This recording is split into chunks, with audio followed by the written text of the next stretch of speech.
thank you for everyone joining. Excited to talk and dive a little bit deeper into design systems. This is really a designer's guide to promoting design system assets. I myself am a designer, so a lot of this is in the perspective from a designer on a team working in design systems. But a lot of these little tips and tricks can be applied across other disciplines as well, working in the design system. So excited to go through this and share it with everyone. And like Jacob said, if you've got questions, please throw them in the QA panel or have them in the chat, and we'll have some time at the end. I'm hoping that we can go through and answer your questions. Also, like Jacob said, we do record all these. We put them up on YouTube. Our YouTube channel has a ton of great resources. Some other talks that we've done about building a design system from scratch, different things in Figma tutorials. We have a lot of great development content up there as well. So definitely subscribe and check out our YouTube channel. And you can learn more about that at headway.io or just find Headway on YouTube. And we'll also be sending an email out with links to that as well. So a little bit about myself. My name is Billy Sweetman. Like Jacob said, I'm the head of design here at Headway. Married, got 2 kids. Been doing product design for 10, maybe 11 years. Used to work in the game industry, still make video games for fun. But one of my favorite things to do is work in design systems and think of a systems approach to design as a whole. So I really enjoy talking about this stuff, and I hope you guys enjoy what we've got to share. So what are we going to learn today? Today we're going to go over design system asset promotion. So to me, design system asset promotion is one of the most important things once your design system is built and you get into this maintenance. You're maintaining your design system and you're iterating on it. But before we can really talk about the design system build process and some of the tools that you might need, we've got a couple other things that we've got to talk about first. We're going to do a brief overview of design systems and how design systems a team might be set up, design system development process and tools that we're going to use to manage the creation, which will then inform our process for maintaining and asset promotion. And once the build is done, how do we communicate as a team and how do we work through those things together? Now, what is a design system exactly? Quick primer on a design system. A design system is a collection of components, patterns, and language that lives in a UI kit, some documentation, a live coded system that will help promote speed and consistency in your build, whether it be a mobile app, a big enterprise software product. It just helps bridge and handle a lot of the things so we don't have to think about certain decisions because it's already been built and it's already been there for us. It really is like the glue that holds the whole building and managing of the product together, and as a framework that allows us to build consistent products. It's not sort of this very rigid box that doesn't allow any evolution within it or creative solutioning. And that's why this promotion aspect is one of the most important things, because we want to keep that creative flow. We want to keep that iterative process in the design system and adjusting those patterns. I know sometimes design systems can feel sort of restrictive in the decision-making process, but we want to help enable that through this process.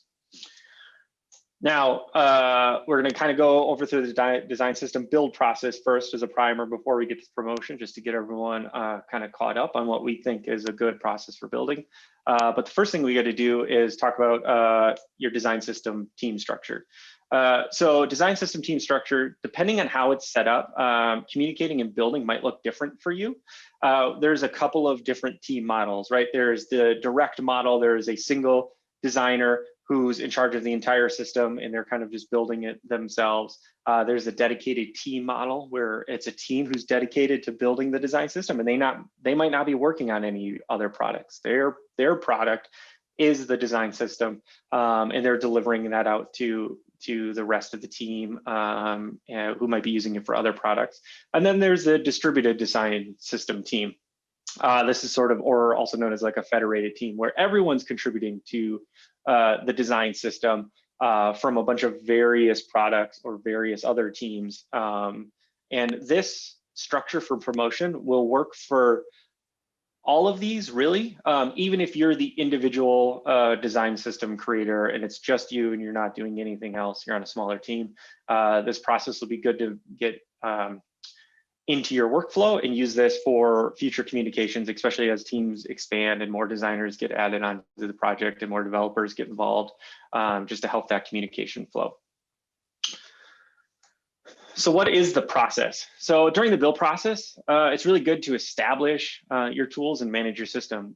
We use a lot of tools like Asana, Trello, Jira, and we build out sort of this Kanban board after we go through our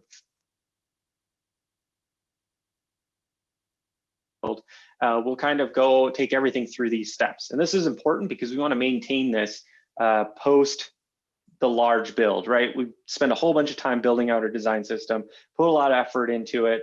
And then once it's done and it's ready to go, we want to keep this process going because new things are going to be added, new features are going to be requested, new components are going to be requested. So we kind of go through this discovery phase. So we're kind of conceptualizing what we think we need. This might be a lot of rough UI work. Then we'll spend some time in the design phase. So we're getting things more solidified.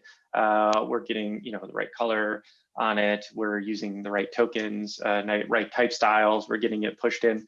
Then we're getting improved. So we're talking to the team to make sure that the design is approved. Now this is still in the 2D space, so it's living in Figma or a prototype of some sort. Then once we spend some time with the development team, we're getting that component developed. We're making sure that the living version of that component or that living version of that pattern is right and consistent. And we spend some time documenting all of this. Each of these steps is really important during the creation part when we're doing that initial big build, but they're really, really important to maintain during that maintenance phase too, because it's really easy for things to get lost in the mix there. Now, during this process, a Kanban board, Asana, Trello, all that stuff is really good for maintaining where things are and maybe some deadlines, who's responsible for what. But one of the things that we really push for on design system projects is building out a design system team and having them meet a couple of times a week. So during the initial build of your system, you've probably established the process like we just covered. However, once you're in the maintenance and iteration phase of your system build, it might change a little bit. So really setting up that meeting cadence for the design system team, which may be, a designer from marketing, product designer, design system designer, a couple of front-end developers, might be a project manager or a product manager on the team to be there and help have that communication meeting. But having that meeting run either once a week or twice a week, and even setting up a design system sprint process will help keep the communication flowing and have that check-in point across the board. It's really easy for things in that asynchronous, we're shooting a message on Slack, we're putting something in Trello, we're adding something to Asana. It's really easy for things to get lost. So just having a stand-up for your design system will be super beneficial for everyone to see what's coming up, where things are heading, and how the project is going. So those are kind of like the big three things that we need, right? We need to figure out how our design team is set up. We're going to go through our build process and we're going to set up the process of building those components and getting them into the design system. And then we're going to set up that meeting cadence for our design system team. Those big three things are going to start from the beginning, and we want to maintain those all the way through the end. They might evolve, they might change. We want to make sure that we're flexible, but we want to make sure that we kind of keep that process going, and we keep going through those reps together as a team. It'll help the design system team get much better at anticipating what's needed and communicating back and forth. So now we're going to say our system's built and we're in the sort of iteration phase and we're in the maintenance phase. And now we need to go about promoting components, right? So promoting a component for, let's say, we need to build out a new pattern and we want to make sure that it's part of the living system, or we want to make a change to the way our primary button works. And this has a cascading butterfly effect on everything because it's used all over the place. So it's really important to use the three things that we talked about before, but then start to think about how we can add these additional steps into that process. So one of the first things that we do is we might add a new category in our Kanban board called nomination. This is really a spot for us to nominate new components that are getting built out, new patterns that are getting built out, place for us to sunset components or sunset patterns, things that we no longer want to use, or things that we are really adamant to put into the system across the board. You might have your mobile team might build out a cool component or a cool design pattern, and then someone on the web team is like, hey, we could definitely use that as well. How do we get that into the system so it can be used more universally across the board? How do we abstract that out? This is a place for designers and developers to put all those different things that they want to get into the system there. One of the key things with a federated team is letting everyone just add stuff to it all the time. So making sure that everyone understands where they can nominate things, where they can get those things added to sort of the backlog so the team can then look at it, meet, and decide what they want to do with it. If it's a dedicated team working on it, they are definitely going to need those nominations to come from outside of the design system team. Because we got to remember, they might not be building actual product or UI designs or any of that stuff. They might just be working on a design system, especially at some of these really big design systems. So making sure that they're getting nominations and recommendations from outside of their team and from the other products is super important. Once something's nominated, then we have a list of components that we can talk about as a team.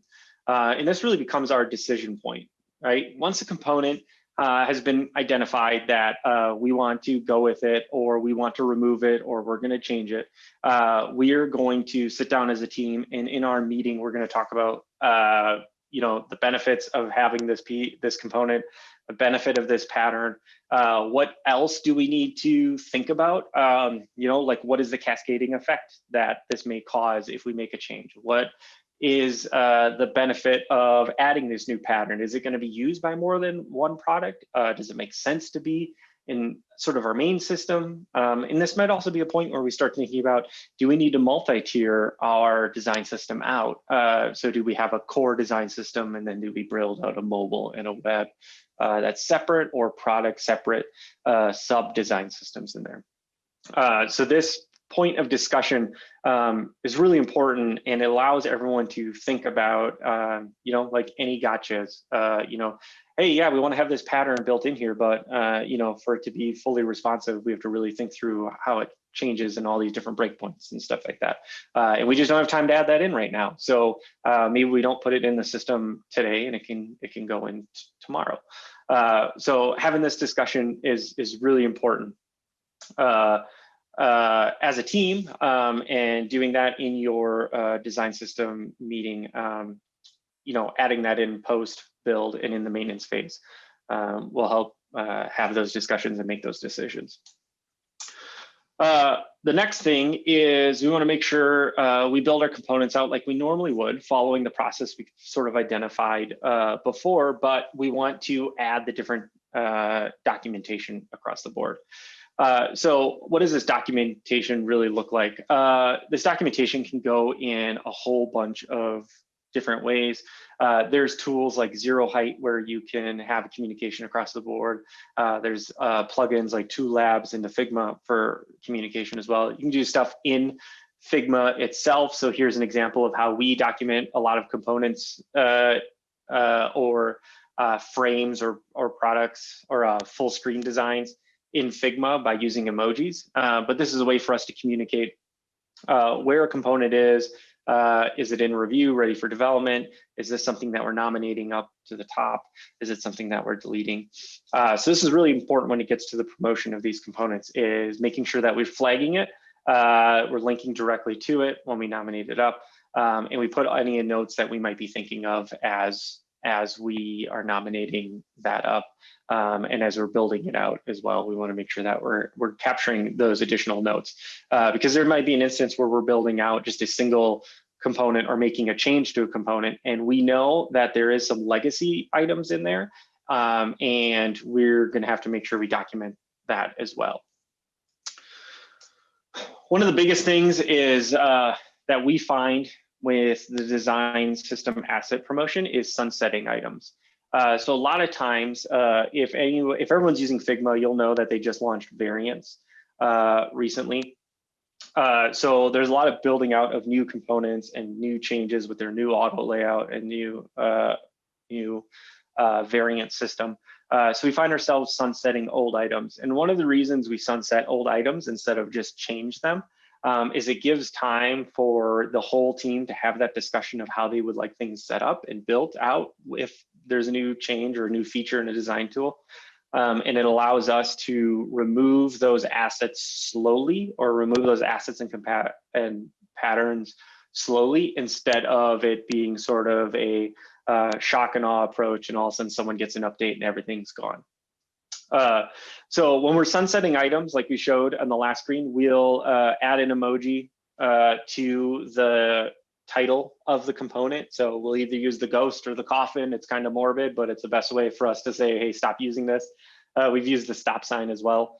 And we'll tell the whole team that in about 2 weeks, we're going to get rid of this component. So we'll make sure that everyone knows that in 2 weeks, we're going to delete it fully out of the system. It's going to be out of the front end system. We're going to change its documentation, and we have this new component, and we'll leave a comment in that component's description on where the new one is, just as a way to get the whole team on board to make sure that we are communicating that an item's being removed.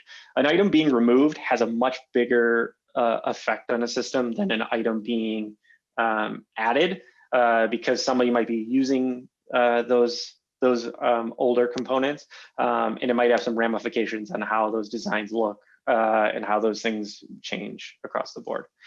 So making sure that we're really intentional about communicating items that are being deleted is super important. Now, there's a bunch of reasons we're going to delete and replace things. The first thing, like we said, we want to communicate to the team what component we're going to be removing and when it's going to be removed. The reason we want to tell when it's going to be removed and give a window of time, like I said before, is just to allow other designers and developers to get acclimated to the new version of a component, maybe go change some of their old components out. One thing we've also done is when there is a deadline on something, we might change the whole component to some color that isn't in the system, like red, and just say, please use the new one with the date that it's going to be removed. So in their design, their input box is like a big red box that says this will be gone in 2 weeks with a specific date. We won't say 2 weeks because we don't want to go in there and update every single time. So this is really important for removing and getting those components adjusted when we build out those new ones. If you're in the Figma world, which we generally are, a really good plugin for finding components in your design is this plugin called the Instance Finder. It'll help you. You can drop a component from your asset library into a canvas or on a frame, and then you can find all the other instances of it, so that you can easily go in there and switch those out to the new ones. So you can get all those changes in before the deadline. So I know we talked a lot about removing components because that is one of the things that has the biggest ramifications across the board, especially when we're removing patterns or making new pattern adjustments. So how do we go about communicating these changes out to other designers and across the company? Depending on the team size, it's always good to communicate with changing, but how we do it might be a little bit different. Like you said before, if it's just you individually, you might not have anyone to communicate. You might have talked to one other developer and say, hey, I'm removing this component, we're changing to this pattern, we're going to make this adjustment, and you might just do that over a cup of coffee, and that might be it. But depending your team sizes and your team model, there might be different ways to do this communication and talk about the planning and rolling out. Obviously, the design system meeting is the most important part to, or the most important place to talk about these changes and communicate things that are being added, communicate things that are being removed, and have that discussion about the benefits of adding something, you know, timelines and all of that. But there are some other methods that we can do for communicating changes across the board. Obviously, one of the easiest things to do is a Slack message to your team or some notes, and change the details around it is a great way to communicate to your team. You could set up a design system channel on your Slack, and you can communicate that way about how something is changing, what's being removed. You could link directly to that. Then everyone could see that in the design system channel, things are changing across the board. You could have this part of your design stand-up. You write your notes of your stand-up and then send that out as a Slack update in the design system channel. That way everyone gets that sort of notification, and it's not living, you know, anywhere else, but it's in a centralized location, and people can go back and see all the changes that have been mentioned in Slack.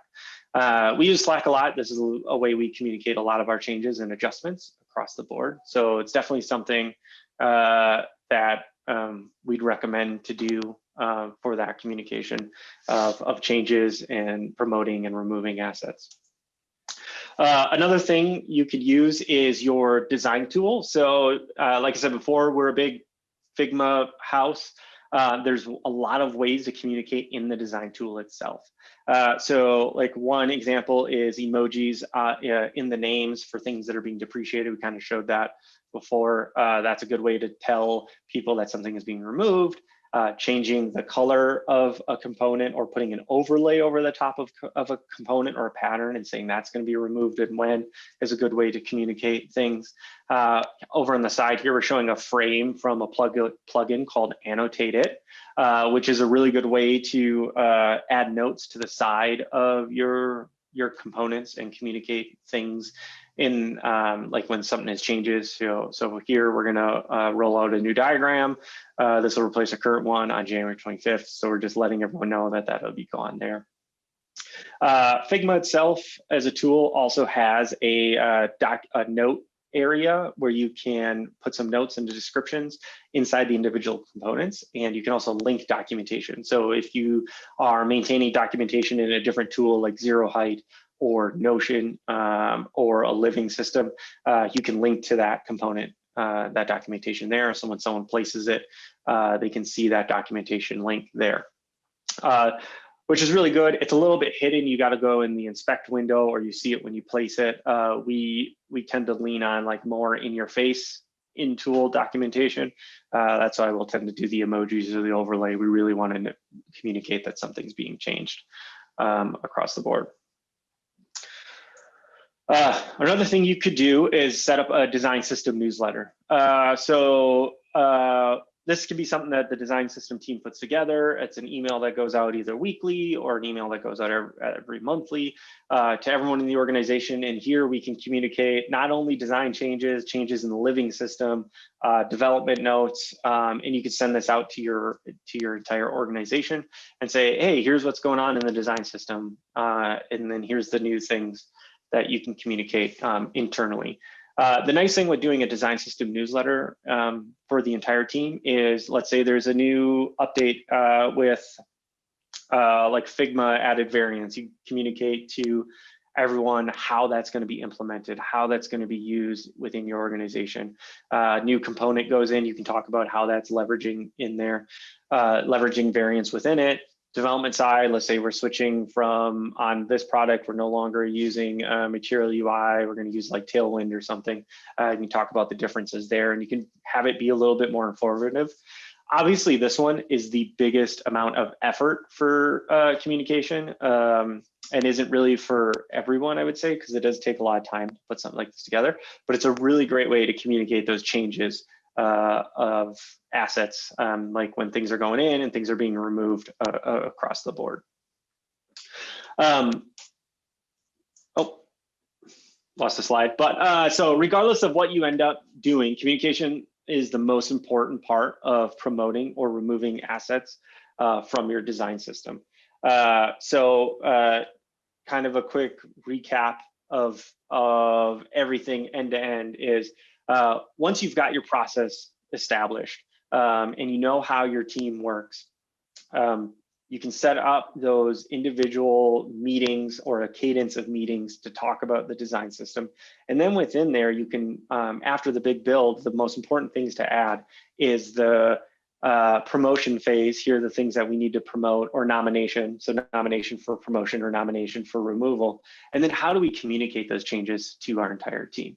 You know, that can be Slack, like we said, that could be a newsletter, that could be stuff inside the tool. There's a lot of different really good methods to communicate that stuff to everyone. But really, when it comes to promoting assets, at its very core, it's all about clear communication to everyone in the team and everyone in the organization using the design system. So with that being said, we have some time here for questions. I'd love to hear what we got. Oh, Karen's got a question here. What are some specific things you learned as a new designer, new grad, that you wish you knew before entering the field? Any specific anecdotes about working in cross-disciplinary teams? I think like when I think the biggest thing is understanding all of the different disciplines and how things might get built and thought about across the board. So we talk a lot about like communicating, you know, when we're promoting these assets or when we're sunsetting them. But how do you take your Figma component or your Figma pattern and communicate that in a way to your, you know, front-end developer, so the living version of it is exactly as you intended. So I think spending a little bit of time, not saying that you have to be a front-end development expert, but spending a little bit of time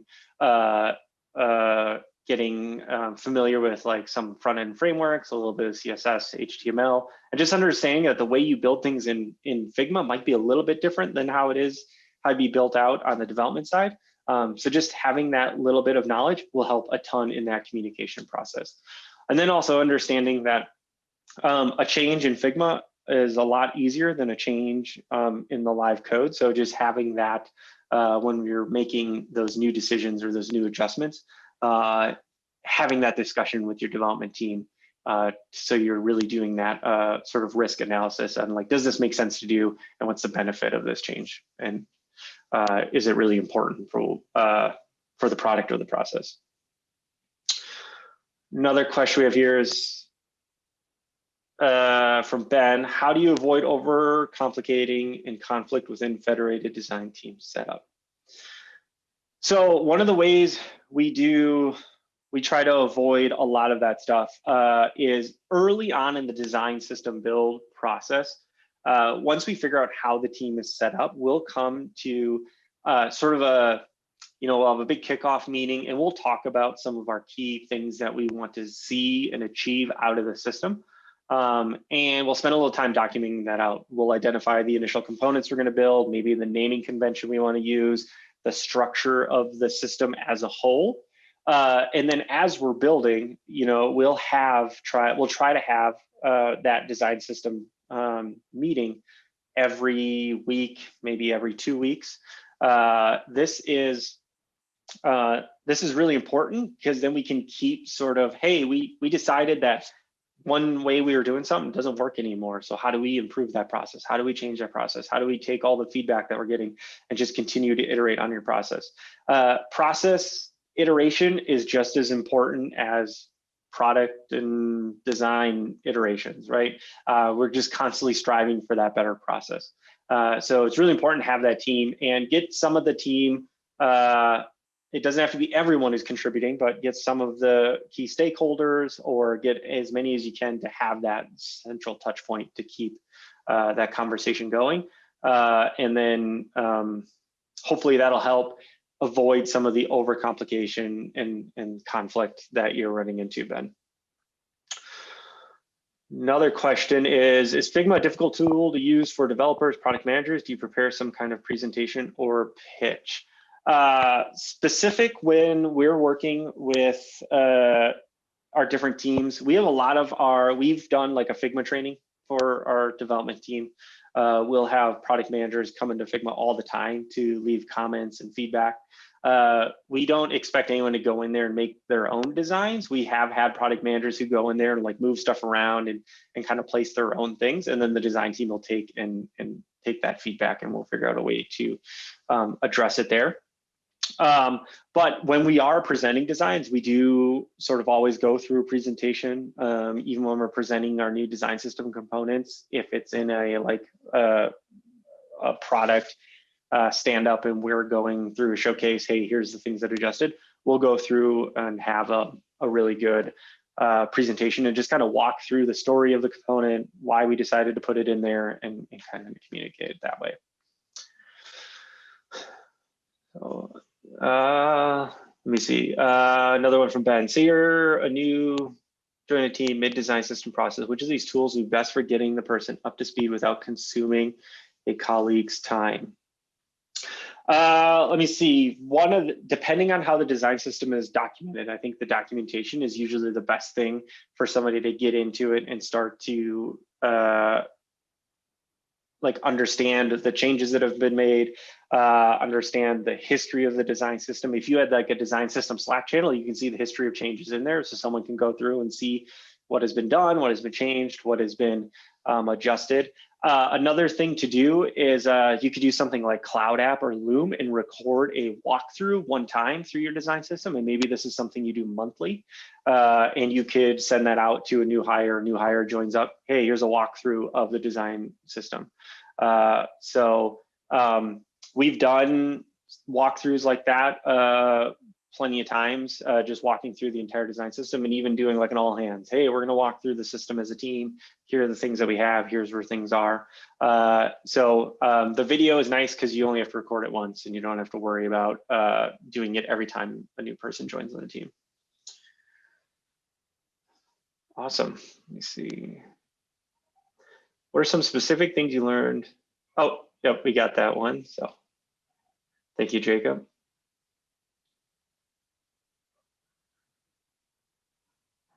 All right, awesome.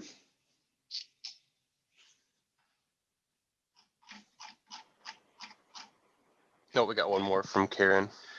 How do you encourage the constant communication with teams that feel they are being micromanaged with frequent check-ins and meetings? As a designer, we understand it, but in silo teams, it's very challenging. Yeah, that is definitely a hard hill to climb up sometimes. I think the big thing is when the process, maybe start asynchronously with as much as you possibly can. Hey team, we really want, if you're gonna remove a component or we're gonna add a component, let's just like put a post in the design Slack channel or change something in the Figma thing. And then we can start to get that process of communication going. Going in and completely like blowing up the process, and we're gonna add this new stand-up and we're gonna have this board and we're gonna do everything that to a team that's already working and operating and doing its own thing is probably a little bit explosive and probably get a lot of pushback. But I think adding just small little things every once in a while, and maybe it is having the whole team come in for a meeting and say, hey, here's some problems that we've identified. What do we think is the best solution as a team? What do we think we should be doing to communicate better across the board and allowing the team to contribute? Like with all of this stuff, this is stuff that we do, and this is stuff that we're big on implementing into our different projects, but we're always changing things. We're always adjusting the way we want to do things because we really understand that like no solution and no process is perfect and can always be improved. So let's find something better. And yeah, sometimes it can feel a little bit micromanagey. So how do we find that right balance? I think is key. And I think your team will let you know if if you've struck that right balance. And then sometimes it's also just, sometimes you got to live by example. Like you start doing something and then other people go, oh, hey, that's a really good idea. I'm going to start implementing that as well. And that can help. So hopefully that helps out, Karen. I just wanted to share, Billy, Jan over on YouTube said, maybe you can prepare a video about like design in Figma or a workshop for developers. So like how developers can understand like how to explore the designs in Figma, what to look for, what's important to them, how to not break things, all that kind of stuff. So yeah, we actually just did that. I forget the tool that we use where it transcribes the whole video as well. Is it Descript? I think it might be Descript. yeah, Descript. Yeah, it's a transcription. Yeah. Yep. So we recorded the whole thing, and then we have the transcription of the entire thing as well. So our development team can look at any of the timestamps and find out exactly, they could see where those things are. Just a walkthrough of Figma, how the design team uses Figma, how we're communicating things in Figma. And we did that, sort of siloed. The design team said, like, here's the things that we think would be beneficial. And now the development team's gonna look at and go, hey, design team, here's the things that would make our job easier. And then we'll take that and try to figure out the best way to do that. And we're just going to keep doing that process back and forth as we kind of keep iterating on our process. But video walkthroughs are a great way for everyone to get up to speed and fully understand how you're working through it. Do we have any resources off the top of your head that would help a designer familiarize themselves with the front-end framework and incorporate that into our design so communication to developers would be easy? Yeah, so one of the big things we do at the start of a project is, we have a couple of front-end frameworks that we normally use, but so for example, let's say we're using Material UI on a project. The design team will take some time and just get into the documentation of Material UI, see what's there, what features do components have out of the box, what might we want to add, and we'll create an inventory of those items, and that will go into our sort of build process on the board. Like in the design board, we might say, hey, these inputs, here's all the different states that come out of the box. And we'll use that to make the different decisions that we make along the process. So when we're building out, let's say, an input component, do we need to add anything different that isn't out of the box? And if we do, then we'll go have that conversation with developers. Hey, we're going to adjust this a little bit. What's the effort on there? Another thing that we'll do is we'll also go through and look just maybe how things are named, because we don't want to have somebody rename a bunch of stuff. So in like Material UI, they might name things one way. Tailwind might name something a different way. That way our system can just sort of match what's out of the box. If everything's from scratch and not using anything, then we have a little bit more freedom. But just really getting into whatever the front end framework is, the documentations are usually fantastic. Yes, ad hoc naming conventions can be an absolute pain. Yes, Ben. Yeah, and one of the things that we do early in the design process is we do sort of settle on a naming convention for everything from frames to files to pages within files to naming components. All the way down. We use a slight modified version of BEM, the BEM naming convention. Yeah, if that's the front end framework that your team is using, definitely go in there and take a look at what naming conventions they are using, because that would be helpful. But I would just ask the development team, what are they using? So awesome, great questions. Jan just wanted to thank us for the stream today over on YouTube. He says it's great that you want to share your knowledge with us. So. Yeah, and like Jacob said before, if you think of something later, definitely email us and we'll post this up. And check out our YouTube channel. We have a whole bunch of videos going kind of all over design systems and some Figma stuff, and a bunch of good blog posts that we wrote up for those as well. I think we can wrap it up. Wait, we have one more. Oh, sorry. Yep. So can you briefly go over the different types of teams again, if you have time? Yes. So normally design system teams come in three. I mean, there's probably all kinds of hybrid versions of design system teams, and some people don't really identify that this team works this way, even though it kind of does, because it's kind of in an unofficial capacity. One team is, we call it like the direct contributor. So this might be, in a previous stream, I think we called it the overlord. It's only one person is in charge of the entire design system. They might also be on the product, doing the product design and the design system at the same time. So that might be, you're in a smaller app, you're building out your design system. You might be building out the designed screens and everything like that. And you might be the only one because maybe your development team isn't building out a living design system. Or it might be you and a developer and that's it. Or it might be you as a front-end designer who does front-end code as well. There are hybrid design developers who are doing all of that. And that is one model. And that, while documentation is really important for if the team expands, it might be something where you're not doing a ton of it because it is just you and everything sort of locked away in your mind. The other team is sort of a dedicated design system team. So this might be within a much larger organization, you have a team of designers and developers who their sole job is to really make an awesome design system for everyone in the organization to use on multiple products. So it's almost like their product is the design system. And so things are going to look a little bit differently for them, especially when it gets to the promotion and sunsetting of different components, because they might not know what's useful for the team right off the bat. They might need to do a little bit more investigation and have a little bit more meetings or the team from getting them information about it. And then there's sort of the distributed or the federated model. And that's really, so I don't want to say design by committee, but it's really where everyone is contributing to the design system in sort of like not an unofficial capacity, but sort of the gates have been opened and everyone can contribute to it, almost like an open source project within an organization.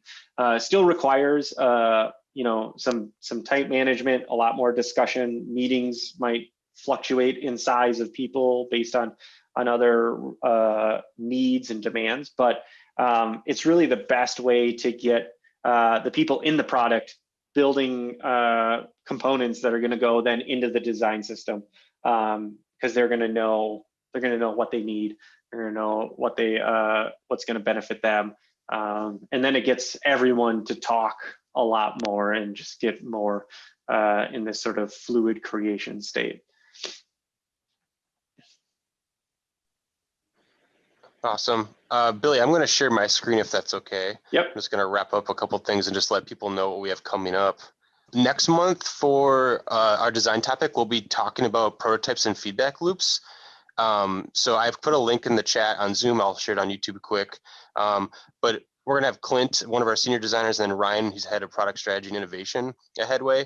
They're going to be walking through basically a case study of a product called Ditto that we've been building, designing and creating, I should say. And we're going to go through, we're going to talk about feedback loops, what those are, what those look like, who's involved, who it benefits, just all the different things you go through, like listening before you build a prototype, how you can use whimsical landing pages to just kind of get interest, landing pages, and then making clickable prototypes, all these different things you can do, customer interviews, synthesis, like once you have all this information, how do you decide what to do next? So they're going to walk through that whole process and show you like a real case study. So we're super excited about that. So be sure to register for that. It's on February 18th. It will also be recorded as well. So be sure to register and then you'll get information on the recording. And then tomorrow and every Wednesday at 11 a.m. Central, we have open office hours. So basically where Andrew and usually me are on the call, available for an hour on either on Zoom and you also YouTube Live. And you can ask us anything, whether it's idea validation, product strategy, design, development, building a team, design systems, whatever it may be. If you have a question, we'll do our best to answer and help you out so you can get unstuck and hit your goals that week. So just wanted to share that. Links are in the chat there. I can stop sharing my screen and I'll just grab those links for the YouTube quick. Otherwise, I don't know if we had any more, if we have any more questions that are creeping in, we can definitely answer them quick before we close. But otherwise, hopefully you can join us tomorrow or next month We appreciate like all the questions from everybody, and just all the feedback too. We definitely look forward to doing these every month, and just learning and growing with all of you. So yeah, awesome. Well, thanks, Ben. We appreciate it. Thanks for the subscription. We appreciate it. Yeah, awesome. Well, as a reminder, this is recorded. It'll be on our YouTube channel, hopefully by the end of the week. We'll also send you an email if you're here on Zoom. Otherwise, you'll see it on our YouTube channel. So be sure to subscribe there and to get all those updates, and just stay in touch. And also, we have our whole library of content. We have a bunch of videos from the past year that we've uploaded, all about design, development, and product strategy, idea validation, pitching prototypes, all that, customer interviews, like talking to customers before you have any yet. What is that process like? So lots of great valuable stuff for everyone on a product team. So thanks again, Billy. You did great today. We appreciate it. And everybody take care. Thank you, everyone. Have a great rest of your day.